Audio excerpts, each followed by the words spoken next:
할렐루야. 저는 오늘 저장된 말씀인가 살아낸 말씀인가 라는 제목으로 함께 말씀을 나누겠습니다. 참 빛이 나요. 이 새벽부터 요즘 은혜 많이 받고 계시죠?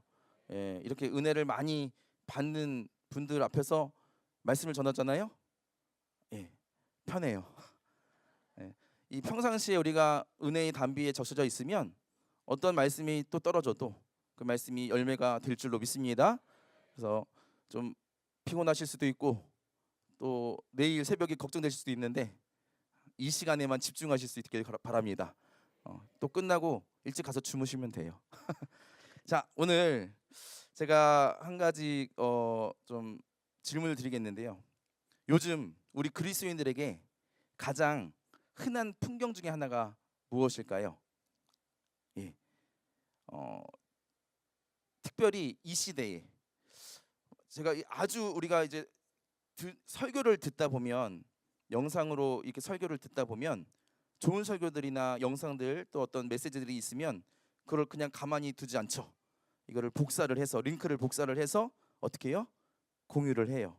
내가 좋아하는 사람들에게 내 가족들에게 이렇게 카톡으로 공유를 합니다.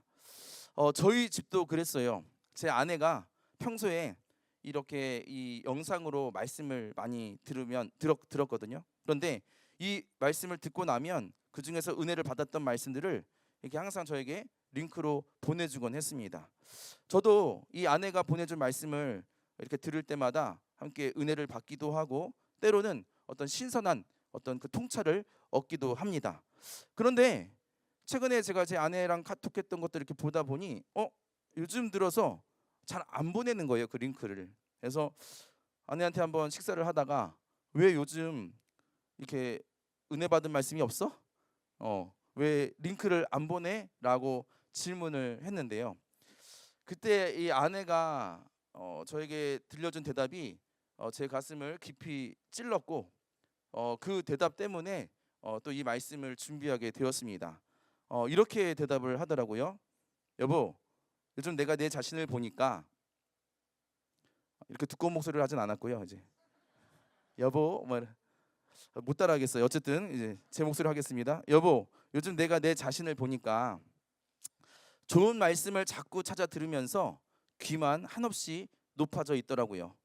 어느새 말씀대로 살 생각은 안 하고 설교를 듣고 평가만 하는 내 모습을 발견하게 됐어요. 이제는 새로운 말씀을 또 듣는 것보다 단 하나를 듣더라도 그 말씀대로 실천하고 살아보려고요. 이렇게 대답을 했어요. 아내의 말이 하나님의 음성으로 들렸습니다. 이것이 오늘날 우리 그리스도인들의 우리 모두의 영적인 질병이구나. 우리는 지금 말씀의 홍수 속에 살아간다라는 말을 많이 사용하죠. 홍수가 있을 때 아이러니하게도 가장 필요한 게 뭘까요? 물입니다. 물로 뒤덮여 있지만 이 먹는 물이 없어서 고생을 하고 갈급해하고 힘들어합니다. 말씀의 홍수. 말씀이 클릭 하나만 탈각해도 화면을 터치 한 번만 해도 너무나 좋은 어떤 말씀들이 세계적인 목사님들의 유명한 설교들이 우리 이 안방에서 쉽게 접하게 되지요.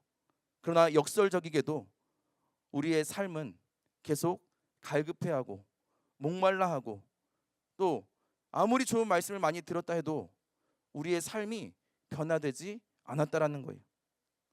최근 인기 있었던 요리 경연 프로그램 보신 분이 있으신가요? 흑백 요리사. 제가 이걸 보면서 저도 재밌게 봤는데 묘한 현상을 발견하게 됐습니다. 우리는 이 화면 속에 나오는 그 화려한 음식들, 그 맛있어 보이는 음식들 단 한 점도 먹어보지 못했다라는 사실입니다. 심사위원들이 요리를 한 입 먹어보고 평가를 하죠. 이 채소의 익힘이 완벽합니다. 이 어떤 채소의 그 식감이 입에서 살아있네요. 이 고기 이 훈연이 잘 됐고 아주 식감이 좋습니다. 이러면서 심사를 해요. 그런데 우리가 그것을 먹어봤어요? 우리는 먹어보지 않았는데 TV 앞에서 우리도 어느새 전문가가 됩니다. 이제 예선이 지나고 본선 이렇게 올라가다 보면 그냥 그 화면만 보고도 저 요리사 왠지 떨어질 것 같은데, 저 음식은 왠지 맛이 없어 보이는데, 저 요리는 왠지 간이 세 보여, 저 요리사는 뭔가 기본기가 부족해 보여, 이러면서 평가하고 있어요. 한 점도 먹어보지 못한 주제에. 그죠? 맛은 심사위원이 봤는데 평가는 내가 하고 있는 것이죠. 남의 혀를 빌려서 맛을 본 뒤 나는 이 요리를 다 맛봤고 다 안다라는 이 착각에 빠져버리는 것입니다. 마찬가지로 우리가 영상에서 이 설교를 들으면 이 목사님의 논리가 정교하고 저 목사님은 예화가 탁월하고 이러면서 나름의 심사평을 내놓습니다. 그 유튜브에 조회수가 높으면 이 설교 맛집이다. 댓글 반응이 좋으면 나도 은혜를 받았다. 대리만족합니다. 하지만 여러분, 그 말씀이 정말 여러분의 영혼에 소화가 되었습니까? 그 말씀이 여러분의 삶 속에 피가 되고 살이 되어 있습니까? 남들이 맛있다라고 하는 그 설교를 구경만 하느라 정작 내 영혼은 굶어 죽어가고 있지는 않나요? 우리는 귀만 높아진 이 영적 미식가가 되어버렸습니다. 남의 혀로 맛본 말씀을 내 신앙이라고 착각하면서 정작 내가 직접 요리하고 씹어 먹어야 할 그 순종의 식탁은 텅 비워둔 채 우리는 그렇게 평가만 하고 있습니다. 오늘 이 본문, 바울이 제2차 전도 여행 중에 있었던 사건이에요. 데살로니가와 베레아에서 복음을 전하다가 유대인들의 핍박이 너무 심한 거예요. 그래서 바울이 피신을 갔는데 그 간 곳이 바로 그리스 아덴입니다. 우리 아테네 아시죠? 그 아테네예요. 이 아덴으로 피신을 갔는데 너무 급하게 도망쳐 오다 보니 같이 함께 했던 동역자들을 놓고 혼자 먼저 와 있는 상태예요. 바울이 이 동역자들을 기다리면서 이제 그 아덴 시내를 구경하다가 하나를 발견하게 돼요. 도시 전체를 뒤덮고 있는 우상들을 보고 큰 충격에 빠집니다. 오늘 16절의 말씀인데요. 그 성에 우상이 가득한 것을 보고 마음에 격분하여 라고 기록하고 있습니다. 바울이 마주한 아덴은 화려했어요.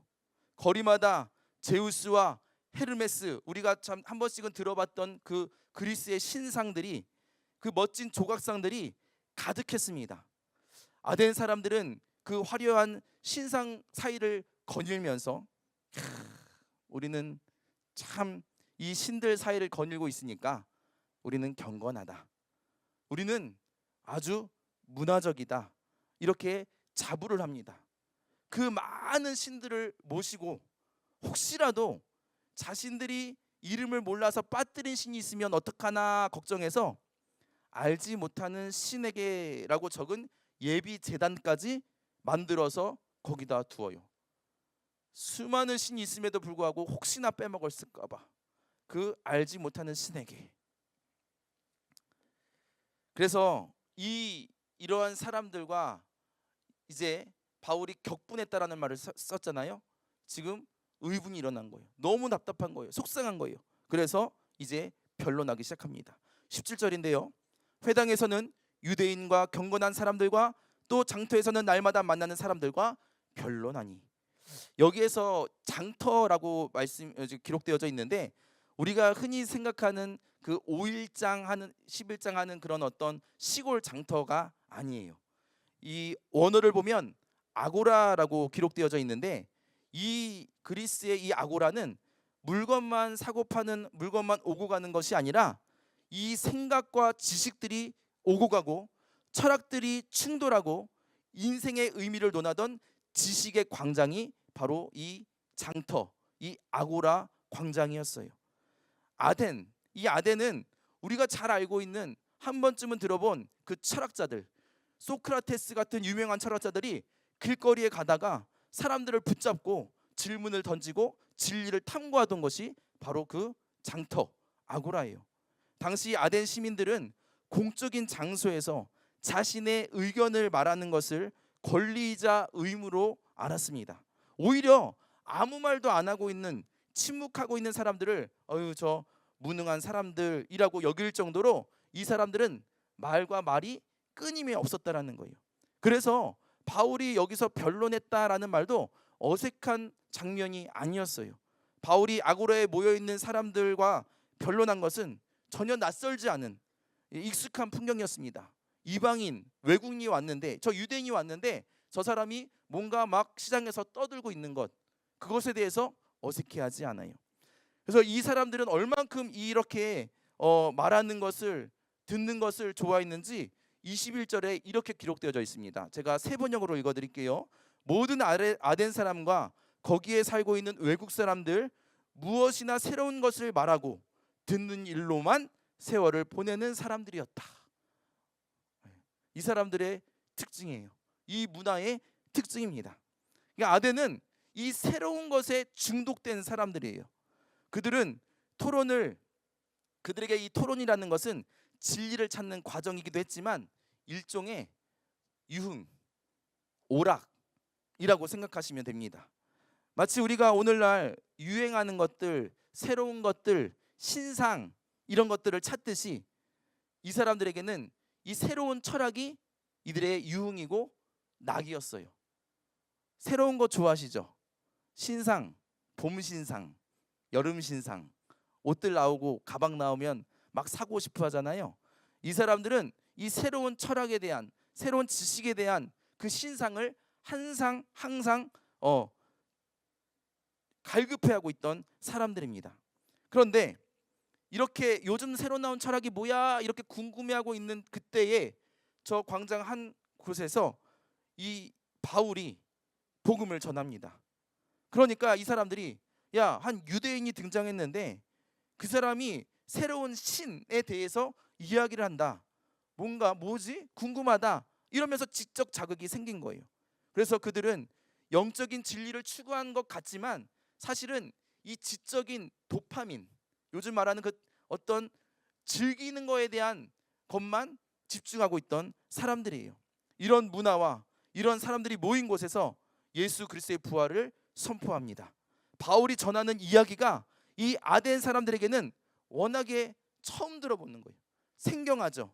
독특하다 보니까 이들에게는 아주 딱 맞는 이야기예요. 지적 호기심이 발동하게 되고 당대 철학의 양대 산맥이었던 에피쿠로스 학파와 스토 학파가 이 바울의 이야기를 집중하기 시작합니다. 너무 새로운 거예요. 이거 한번 논해볼 필요가 있다. 이러면서 이들이 이제 이 바울을 아레오바고로 데려갑니다.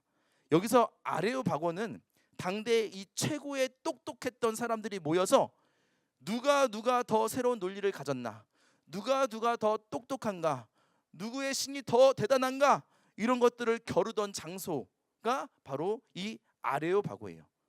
바울을 데려가요. 아레오바고로 데려간 다음에 이제 새로운 이야기를 듣기를 원합니다. 왜 데려갔을까요? 새로운 것을 듣고 이 새로운 거 들었으니까 내가 좀 변화 좀 돼야지, 이러려고 데려갔을까요? 아니에요.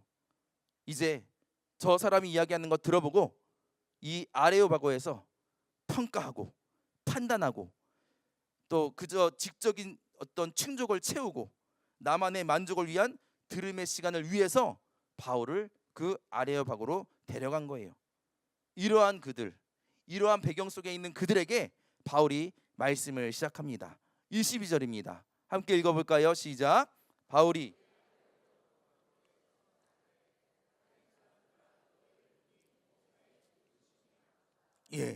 바울이요, 이 똑똑한 사람들 앞에서, 지금 자신을 평가하려고 하는 그 사람들 앞에서 아주 묘한 단어를 사용해요. 너희들 종교심이 참 많구나. 여러분, 이 말이 어떻게 들리십니까? 종교심이 참 많다. 우리가 전도를 할 때도요, 그냥 대놓고 이 사람한테 너 예수님 안 믿으면 막 이러면서 이러지 않잖아요. 어떻게 해요? 좋은 말들로 시작을 합니다. 이 종교심이 많다도 그냥 무작정 예수님의 복음을 전하면 안 들을 것 같으니까 돌려서 말하는 거예요. 야, 너희들 참 신들도 많이 모시고 살고 참 종교심이 많구나. 그런데 이 말이 칭찬이에요? 칭찬처럼 들리지만 실상은 이 아덴 사람들의 영적 실체를 날카롭게 찌르고 꼬집는 그러한 말이었습니다. 그들에게 종교심은 무엇일까요? 이 3만 개가 넘는 신상을 세우고 그것도 모자라서 알지 못하는 신에게까지 제단을 쌓는 그 과도한 열심, 그것이 그들의 종교심이었어요. 그 열심은 자신의 불안을 잠재우려는 열심이었고 자기의 만족을 위한 그러한 열심, 그러한 종교심이었다라는 거예요. 우리도 종교심이 참 많습니다. 주일이면 교회에 모이고 주중에는 유튜브를 켜서 유명한 목사님들의 설교를 찾아 듣죠. 그리고 이 설교, 저 설교 비교하면서 설교 쇼핑을 하고 있습니다. 새벽기도, 수요일 낮 예배, 저녁 예배, 속회, 우리 얼마나 많은 어떤 말씀들을 듣고 있습니까? 그런데 여러분, 혹시 우리의 이 뜨거운 종교심이 실은 말씀대로 살지 못하는 우리의 삶의 구멍을 메우기 위한 영적 땜질은 아닐까요? 이미 받은 말씀 많거든요. 그 받은 말씀 순종하기는 싫어요. 그 말씀이 내 삶을 간섭하는 불편함을 피하고 싶어요. 그래서 또 다른 설교를 켜요. 그리고 그 설교를 켜서 듣는 것만으로 나를 위로합니다. 우리는 사실 다 알고 있어요. 말씀대로 살지 못할 때 밀려오는 그런 무거운 죄책감들을 경험을 합니다. 그런데 우리는 그 죄책감을 회개로 해결하려 하지 않습니다. 대신에 또 다른 좋은 설교를 듣는 경건한 행위로 그 죄책감을 덮어버리려고 해요. 나 오늘 이렇게 깊이 있는 말씀 들었어. 나는 이 정도로 수준 높은 설교를 즐기는 사람이야. 이렇게 이 고상한 종교심이 우리를 안심시킵니다. 그런데 여러분, 속지 마시길 바랍니다. 순종이 빠진 이 지식은요, 우리를 변화시키는 능력이 없습니다. 우리를 움직이지 못하게 하는 영적인 비만으로만 몰아갈 뿐입니다. 참된 신앙은 나를 위한 종교심이 아니라 하나님을 향한 사랑과 순종인 줄로 믿습니다. 바울은 완벽한 복음을 선포합니다. 그런데 아덴 사람들은 받아들이지 않아요. 이유가 무엇일까요? 그들은 아까도 말씀드렸듯이 새로운 것에 취해 있는 사람들이에요. 그저 새로운 이야기를 듣고 싶어서 아레오바고로 바울을 데려온 것뿐이에요. 새로운 생각, 새로운 뉴스, 새로운 깨달음의 말, 새로운 화두들, 단지 새로운 것도 뭐 없나? 이것뿐이었어요. 신에 대한 토론도 하는 것을 좋아했지만 그 신이 내 삶에 직접 개입하는 것은 원치 않았어요.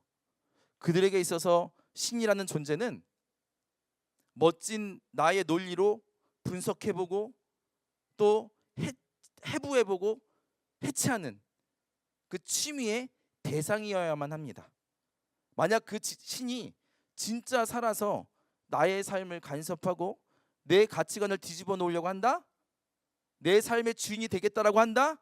그거는 싫어. 사행하고 싶어. 이러면서 바울의 그 복음을 거부했던 거예요. 사랑하는 성도 여러분, 지금 우리는요, 말씀을 들으면 들을수록 귀는 높아집니다.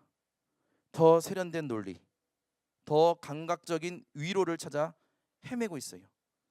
마치 그 지적 호기심에 가득 차 바울을 아레오바고로 데려갔던 그 아덴 사람들처럼 우리도 이 유튜브라는 거대한 디지털 아고라에서 모여서 앉아서 그 이야기만 듣고 있습니다. 거기서 우리는 이렇게 하죠. 이 말씀은 신학적으로 어떻네? 저떻네? 저 목사님은 예화가 진부하네?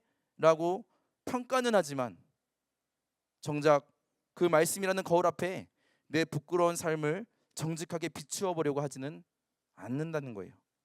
어느 순간부터인가 말씀을 듣고 순종하는 것이 아니라 말씀을 평가하는 행위가 말씀을 순종하는 삶을 대신하는 그런 무서운 습관이 되어 버렸다라는 겁니다. 여러분, 우리가 왜 자꾸 새로운 설교를 찾아다닐까요? 진리를 몰라서 그럴까요? 우리는 진리를 알고 있습니다. 이미 충분히 많이 들었고 다 알고 있어요. 그런데 이미 들은 그 말씀대로 살기가 너무나 싫어요. 그렇게 살기가 너무나 두렵고 힘들기 때문에, 그래서 우리는 이 순종이라는 무거운 짐을 지기 싫으니까 대신에 더 좋은 설교를 또 듣는 그 즐거움이라는 가벼운 유의를 선택해 버립니다. 아덴 사람들은 바울의 설교를 듣고 다음에 다시 듣겠다라고 하면서 자리를 뜹니다. 어떤 사람들은 또 대놓고 조롱도 했습니다. 왜 그랬을까요? 이 사람들이 왜 그 자리를 떴을까요? 왜 거기서 이 바울을 조롱했을까요? 30절 31절 상반절 한번 읽어보도록 하겠습니다. 알지 못하던 시대에는 하나님이 간과하셨거니와 이제는 어디든지 사람에게 다 명하사 회개하라 하셨으니 이는 정하신 사람으로 하여금 천하를 공의로 심판한 날을 작정하시고. 바울이 아레오바고에 간 것은 단지 저들의 지식을 높여줄 새로운 정보를 주기 위함이 아니죠. 바울은 절대로 그러기 위해서 그곳에 간 게 아닙니다. 저들은 새로운 것들을 새로운 정보들을 공유하길 원했지만 하나님이 바울에게 원하신 것은 새로운 정보를 전하러 보내신 게 아니라는 거예요. 하나님은 바울에게 이 복음을 선포하게 하셨어요. 회개하라, 심판하실 날이 온다. 자, 우리가 어떤 말씀을 듣든지 간에 다시금 점검해야 할 필요가 여기에 있습니다. 이 예수 그리스도의 복음은 그저 그 아레오바고 광장에 앉아서 감상하는 그 공연이 아니에요. 예수 그리스도의 복음은 그저 모니터 앞에 앉아서 혹은 스마트폰 켜고 누워서 유튜브를 감상하는 그러한 공연이 아니라고요. 예수 그리스도의 복음은 그저 나의 머리를 지식으로 채우기 위한 유의가 아니라 하나님 앞에 서게 하는 준엄한 부르심인 줄로 믿습니다. 하나님은 우리를 관객으로 부르지 않으셨어요. 복음은 평가를 받는 작품이 아니라 우리에게 결단을 촉구하는 심판주 하나님의 음성인 줄로 믿습니다. 회개와 심판, 회개와 심판이 바울의 입에서 나오는 순간에 이 아덴 사람들, 더 이상 이 대화가 나에게는 유쾌한 토론이 될 수가 없겠구나, 이것을 직감합니다. 그래서 이거 계속 듣고 있다가는, 이 사람의 이야기를 듣고 있다가는 내가 정말 내 삶을 바꿔야 될 것 같으니까 그 자리를 이제 피해요. 32절 말씀입니다. 그들이 죽은 자의 부활을 듣고 어떤 사람은 조롱도 하고 어떤 사람은 이 일에 대하여 내 말을 다시 듣겠다 하니. 자, 어떤 사람은 부활이라는 이 말도 안 되는 소리를 하지 말라며 조롱을 하고 방어막을 치고 떠나버려요. 그런데 또 어떤 사람은 다음에 다시 듣겠다라고 하며 갑니다. 여러분, 여기서 다음에 다시 듣겠다라는 이 말이 정말 그 바울의 말을 듣고 다음에 다시 듣고 싶어서 그 이야기를 했을까요? 우리 전도해 보면 알잖아요. 복음을 전할 때 어떻게 하죠? 내가 다음에 다시 들을게. 나 다음에 들을게. 지금 시간이 없어서 다음에 반드시 들을게. 이분들 다시 듣나요? 예. 그 말은 뭐예요? 지금 이 상황을 모면하기 위해서 피하는 거예요. 그런데 여러분, 조롱하는 사람들이야 그렇다 치더라도 이 다시 듣겠다라고 하는 사람들, 절대로 복음에 관심이 있어서 다시 듣겠다라고 하는 사람들이 아니라는 거예요. 이 말씀을 듣고 있던 사람들이 누구라고 했어요? 그리스의 아덴 사람들. 이 아덴 사람들은 어떤 사람들입니까? 똑똑하고 지식이 있는 그런 사람들이잖아요. 고상한 사람들입니다. 그런데 이 지식인이, 이 고상한 사람이 그냥 매너 없이 아이 됐어 이러고 그 말씀을 안 듣고 떠나기에는 좀 그래요. 그래서 고상한 변명을 두는 거예요. 고상한 사람들이 그냥 자리를 떠면 없어 보이니까 고상한 핑계를 대고 있는 거예요. 지금 당장의 이 순종으로부터 도망치기 위해서 내가 다음에 다시 듣겠습니다, 아주 예의 있는 척 이러면서 인사하고 그 자리를 떠납니다. 우리도 우리가 사용하는 그 고상한 핑계가 있죠. 목사님, 오늘 말씀에 은혜 많이 받았습니다. 이 말이 물론 진심 어린 고백일 때가 당연히 많죠. 그런데 때때로 이 말은 우리가 마땅히 행해야 할 이 순종을 다음으로 미루는 아주 강력한 방패가 되기도 합니다. 은혜 받았다라는 이 말 한마디로 내 신앙적 의무를 다했다라고 착각하는 거예요. 이 속마음은 어때요? 이런 거 아닐까요? 하나님, 오늘 말씀 참 좋았어요. 감동도 있었어요. 하지만 거기까지만 할게요. 적용은 나중에 좀 더 고민해보고 일단 오늘은 이 교회에 나와서 이 은혜 받은 기분만 챙겨서 내가 돌아가겠습니다. 은혜 많이 받았습니다.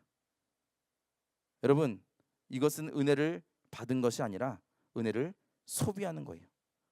아덴 사람들이 바울의 설교를 재미있는 철학 강의로 소비하고 다음에 또 들려줘 말하면서 집에 돌아갔던 것들처럼 우리도 이 하나님의 준엄한 명령을 한편의 좋은 공연으로 감상하고 은혜 받았다라는 감상평을 남긴 채 아무런 변화 없이 이 예배당 문을 나선다라는 거예요.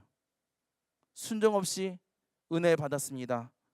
사실 이거는요, 더 이상 내 삶을 건드리지 마세요. 나 은혜는 받았으니까 여기까지. 고상한 거절일지도 모릅니다.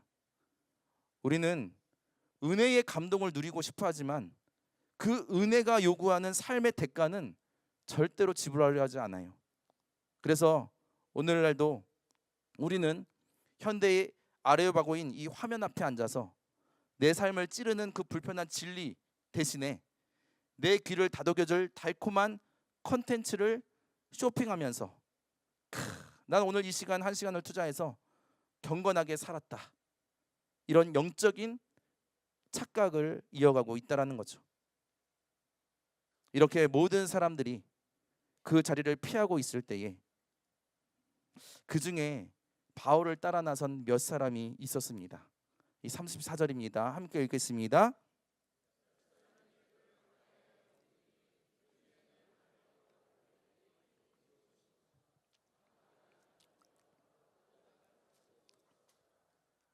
이 수많은 지성인들이 그런 식으로 핑계를 대고 다 비웃고 다시 듣겠다 하면서 고상한 거절을 하고 떠날 때에 그럼에도 불구하고 디오누시오와 다말이라는 이 여인은 바울을 가까이 합니다. 복음을 단순히 흥미로운 정보로 소비하지 않아요. 복음이 내 가슴을 아프게 찌를지라도 내 영혼을 살릴 진리임을 깨닫는 그 순간 그들은 복음 앞에 순종하고 믿음으로 반응을 합니다. 요즘 우리 교회에 등록하시는 새가족분들이 있습니다. 매주 있죠. 그런데 특별히 제가 요즘 느끼는 건데요, 제가 이분들이 여쭤보면 새 신자가 아니라 새 가족들이에요. 새 신자와 새 가족의 차이를 아시나요, 여러분? 새 신자는 말 그대로 교회를 처음 나오신 분들, 아직 예수님의 복음에 대해서 잘 알지 못하는 분들. 새 가족은 이미 복음을 알고 은혜를 받았고 구원의 확신도 있으신 분들, 다른 교회에서 열심히 신앙생활을 하시던 분들이에요. 그런데 이런 분들이 요즘 우리 교회에 많이 오고 있어요. 특별히 제가 지금 샬롬 공동체를 담당하고 있잖아요. 젊은 세대들이 많이 이렇게 옮기고 있다라는 거예요. 그래서 이분들 이야기를 같이 이렇게 대화를 하다 보면 이분들 다니던 교회가 아주 유명한 교회들, 또 우리 세련된 프로그램들과 화려한 설교가 넘쳐나는 곳에서 신앙생활 하시던 분들, 이런 분들이에요. 그런데 그분들이 그렇게 익숙하고 화려한 자리를 떠나서 우리 교회로 오신 거예요. 그래서 이런저런 질문을 하다가 이분들이 왜 오셨죠? 왜 오셨을 것 같아요, 여러분? 새로운, 지금까지 내가 듣던 어떤 그 설교가 나빠서일까요? 그 어떤 화려함 속에서 진리와 공의라는 그 복음의 핵심이 그 설교에 빠져 있기 때문에 그래서 왔다라는 거예요. 이렇게 대답합니다. 목사님, 제가 다니던 교회는 참 제가 오랫동안 다녔던 교회예요. 어렸을 때부터 다녔던 교회고 그 교회를 사랑합니다. 그런데 지금 이 나라가 어렵고 진리도 무너진 이 상황 속에서 아무 말씀도 없어요. 그러다가 우리 교회 유튜브를 보게 되고 담임 목사님의 말씀을 듣다 보니 이것이 진짜 하나님의 말씀이구나, 이것이 내가 목숨을 걸고 따라야 할 진리구나를 깨달았다는 거예요. 그래서 이분들이 수십 년간 다녔던 교회를, 여러분, 교회를 옮긴다라는 게 절대로 쉽지 않습니다. 그런데 결정하기도 쉽지 않은데 이분들이 이 교회로 오셨어요. 우리 교회로. 그런데 막 뭐 있잖아요, 교회들을 쇼핑하는 분들 있죠. 또 이 교회 가봤다 저 교회 가봤다, 이런 분들도 아니에요. 이분들이 얼마나 신중했냐면 교회 와서 6개월 동안 등록하지 않고 예배만 드린 거예요. 예배를 드려보고 또 드려보고, 그러는 사이에 우리 목사님이 좀 다시금 제대로 된 말씀을 전하지 않을까, 우리 교회를 떠나기는 싫고 이러면서 계속 고민을 하는데 끝까지 본 교회는 아무 말 안 하고 있고, 6개월 동안 다니다 보니 확신이 생긴 거예요. 그래서 6개월간 다니시다가 고민하고 기도하고 결국 결단하고 우리 교회에 등록하신 분들이 많이 있어요. 제가 왜 이 말씀을 드리냐 하면 이런 분들이야말로 이 아레오바고의 화려한 그 말잔치를 뒤로하고 바울을 따랐던 이 시대의 디오누시오와 다마리입니다. 단지 이곳이, 우리 교회가, 우리 담임 목사님이 세련된 설교를 하셔서 이곳에 왔을까요? 지금 여기에, 이곳에, 이 제단에서 우리가 함께 순종해야 할 그 하나님의 공의가, 진리가 선포되기 때문에, 그래서 그분들이 결단을 하고 교회를 옮긴 거예요. 아레오바고에서 담대히 전했던 바울이 이 전한 회개와 심판, 부활의 메시지는 사실 결코 듣기 편한 내용은 아니죠.